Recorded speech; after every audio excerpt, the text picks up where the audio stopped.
평안한 주말들 잘 보내셨는지요? 복잡한 정치 이야기 까는 언니와 함께 풀어보며 오늘 하루도 마무리하실게요. 요 며칠 유난히도 복잡했던 날들이었네요. 윤석열의 녹취록이 터지면서 말들이 참 많았으니 말이죠. 탄핵일까, 개헌일까, 당선 무효일까, 아니면 명신이 윤석열이 원하는 대로, 국힘당이 원하는 대로 계속 진행형일까, 복잡한 날들이었죠. 오늘은 전 영상에 이어 가볼게요. 점점 피노키오가 되어가는 윤석열이라고 하네요. 윤석열 대통령이 지난 22년 재보궐선거 공천을 앞두고 김영선이 좀 해줘라 라고 말하는 육성이 공개된 이후 파장이 일파만파 커지고 있습니다. 대통령실은 취임식 전날 걸려온 전화에 그저 좋게 얘기해 준 것뿐이고 취임 이후에는 명태균 씨와 통화한 적이 없다고 해명을 했는데요. 대통령께서는 취임 이후에 지금 나오는 명태균 씨와 접촉은 없다는 걸로 제가 알고 있습니다. 본질은 명태균 씨의 조력을 중간에 끊었다는 것이고 사실 매몰차게 끊으셨다고 합니다. 그런데 명태균 씨가 취임식 이후에도 윤 대통령과 계속해서 연락을 주고받았다고 말하는 녹음 파일을 MBC가 단독으로 입수했습니다. 대통령 전화로 통화 아직도 하고요. 대통령은 자기가 그거 안 한 사람은 안 봤죠. 지인이 명취임 이후에는 대통령이 휴대전화를 바꾸지 않느냐고 묻자 전화도 그대로고 자신의 전화는 받는다며 과시한 겁니다. 해당 대화가 이루어진 시점은 2022년 6월 1일 국회의원 재보궐선거가 끝난 뒤였습니다. 취임 이후 당선이 된 이유죠. 김영선이 당선이 된 이후에도 명태균과 통화는 이어졌다고 합니다. 새로운 녹취록이 또 터졌다는 얘기죠. 언제까지 거짓이 통할 거라 보는지요. 밖에 묶어 놓았다던 용산의 개, 비서실장은 지지라는 대로 찍고만 있네요. 아는 진실이 없으니 그렇겠죠. 현재 윤석열의 지지율이 계속적으로 하락하고 있습니다. 어제 윤석열 대통령의 공천 개입 관련한 육성 녹취가 나오기 전에 여론 반영되지 않은 겁니다. 조사이잖아요. 네. 그러면은 이것은 김건희 여사 지난번 주가 조작을 검찰이 무혐의 치고 주가 조작으로 23억이나 벌었는데 핸드폰도 한 번 압수수색 안 하고 자택도 사무실도 한 번도 압수수색 안 하고서 무혐의 친 검찰에 대한 국민들의 분노가 반영되었다고 보는 거고요. 그거 외에 여러 가지 문제가 많죠. 그런데 이제 윤석열 대통령의 진짜 육성 녹취가 공천에 개입하고 그동안 곳곳에 나오던 의혹들이 명징하게 드러난 거라서 향후에는 지지율이 더 떨어질 건데, 그런데 되게 중요한 거는 TK의 지지율이 18% 정도라고 하는 걸 보면 갤럽 조사입니다. 예, 네. 갤럽 조사에서 그런 것은 부정이 엄청 높거든요. 그래서 윤석열 대통령이 나라 국정을 엉망으로 하고 이게 국민이 고통스럽다라고 하는 걸 보여주는 거라고 생각합니다. TK 지지율도 많이 떨어졌죠. 새로운 지지율이 또 떴죠. 현재 17%, 그것도 최근 국회에서 터져나온 윤석열의 녹취록이 반영이 되지 않는 조사라고 합니다. 19%에서 17%, 거의 뭐 하루에 1%씩 떨어지나 보네요. 명신이 하나로 뚫은 지지율이죠.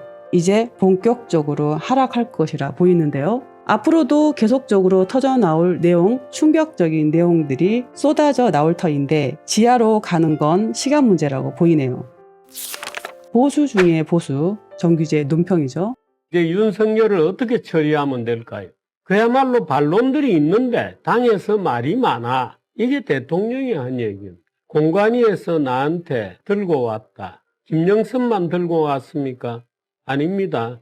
공관위에서 명단을 작성한 것 때문에 박근혜 대통령은 대통령 보고용이라는 명단이 검찰의 압수수색으로 나오는 바람에 3년형을 구형받아서 2년형을 받았습니다.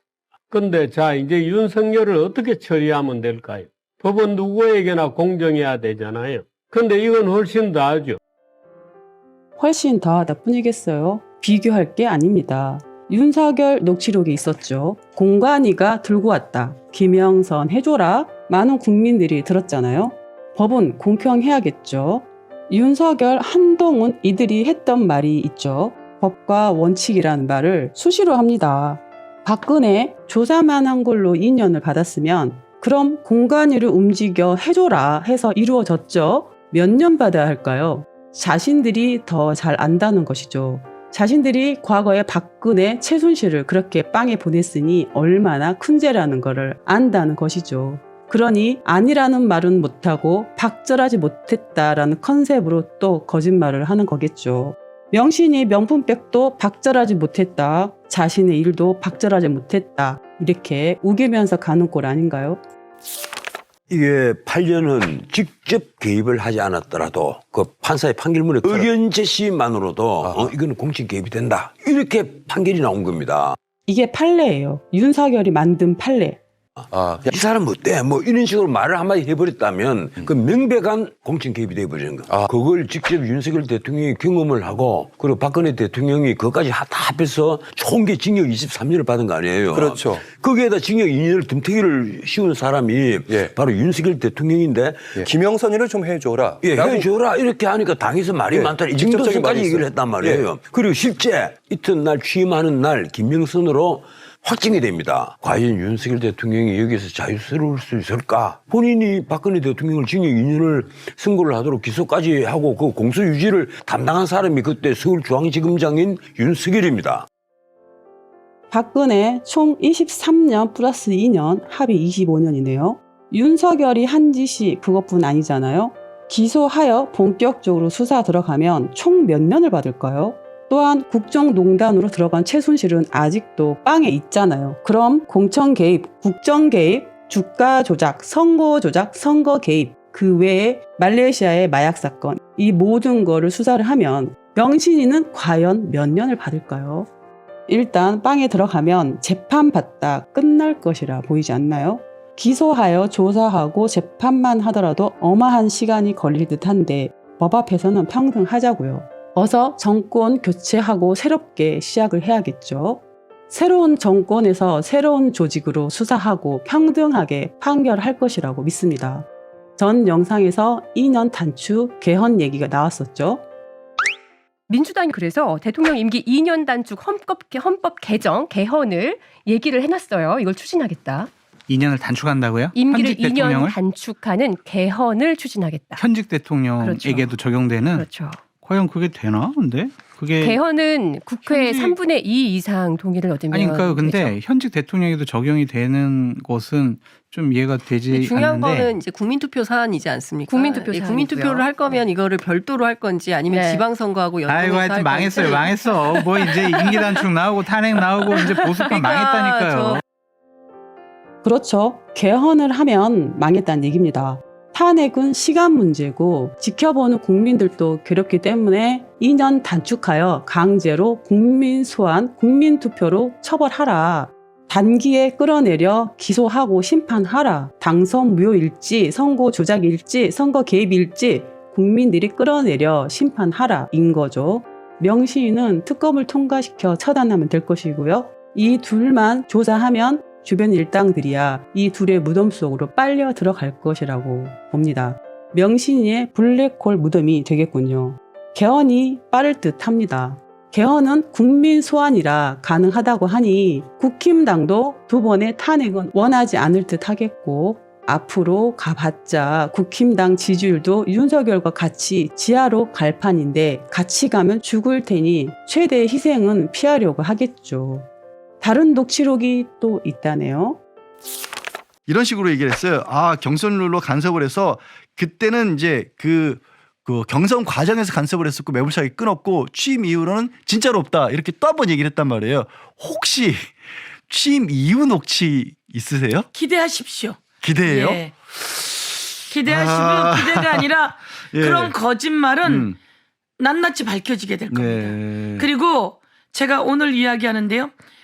지금 계속 거짓말을 해왔기 때문에 경선 이후에는 절연했다고 했잖아요. 네네. 그런데 5월 9일 날 이 서로 주고받는 아주 따뜻한 녹취가 나온 거 아닙니까? 네. 그리고 그 뒤에 네. 22대 국회의원 선거에서 예. 그러면 올해 24년입니다. 네. 거기에 김건희 여사가 김해로 가라. 김영선 네. 의원에게 이거에서 이번에 시작된 거예요. 그건 이제 명태균 씨 주장이긴 명태균 하지만 씨 주장인데 이 내용이 없겠습니까? 그쵸. 해보니 성공했으니 또 다른 공천은 개입 안 했겠냐는 거죠. 명태균이 제3자에게 많이 들려주었다고 했었죠. 명신이와 윤석열의 녹취록을 자랑하듯 말이죠. 제가 보기에는 명태균의 지인이 최근에 민주당에 제보한 제보자, 나머지도 모두 제보를 했을 것이라고 보이는데요. 앞으로 터질 게 많겠군요. 최 목사님이 얘기했었습니다. 올해 총선에 금액으로 20억 가까운 돈을 받았다라는 제보를 받았다는 영상이 까는 언니가 얘기했었죠. 한두 곳이 아닐 거라고 보입니다. 명태균이 자신을 놓아달라, 잡지 말라, 빵에 넣지 말라 라는 뉘앙스로 용산을 협박했던 녹취록들은 모두 민주당에 가 있는 듯한데요. 그래서 요즘 명태균이 불안정하다고 하네요. 이제는 자신을 보호할 녹취록은 없어진 듯하죠. 살 길은 국회의 증인 보호를 받으며 증인으로 나오는 길만이 살 길로 보이는데요. 현명한 선택을 하길 바랄게요. 끝의 시작입니다. 2단 왕국은 끝나고 민주공화국은 새 출발할 것입니다. 2월 유신 12.12 5월 학살처럼 테러하고 계엄하고 전쟁하려 들겠지만 4.19에 승리하고 6월에 승리하고 촛불로 승리했듯 민주가 승리하고 국민이 승리하고 공화국이 승리할 것입니다. 박정희보다 잔인하고 전두환보다 뻔뻔한 부부 날강도는 박정희와 전두환보다 더 무서운 철퇴를 맞을 것입니다. 과거의 대한민국이 아닙니다. 미국에 할 말하고 일본에 당당하고 북한에 선도하고 세계에 발산하는 민주공화 대한민국은 이번에도 만세하며 승리할 것입니다. 11월 2일 이후로 새로운 국민의 심판의 날은 시작이 되었습니다. 빠른 정권 교체로 새로운 대한민국을 새 출발할 때가 왔네요. 개헌으로 사기당한 정권, 국민 심판으로 끌어내려 제대로 된 새로운 정권에서 법과 원칙으로 윤석열 명신이 일당들을 처단해야 될 것이라고 봅니다. 나라가 망하는 걸 막는 길이라고 봅니다. 새로운 정권의 권력으로 국민들의 권력으로 명신이 윤석열의 죄를 물어야 하겠죠. 오늘 영상 여기서 마무리할게요. 다음에도 좋은 소식으로 다시 만나요. 까는 언니 응원은 아시죠? 구독, 좋아요, 알림 설정, 그리고 까는 언니 영상 많이 소문내어 주세요. 다음에 또 봐요. 바이바이.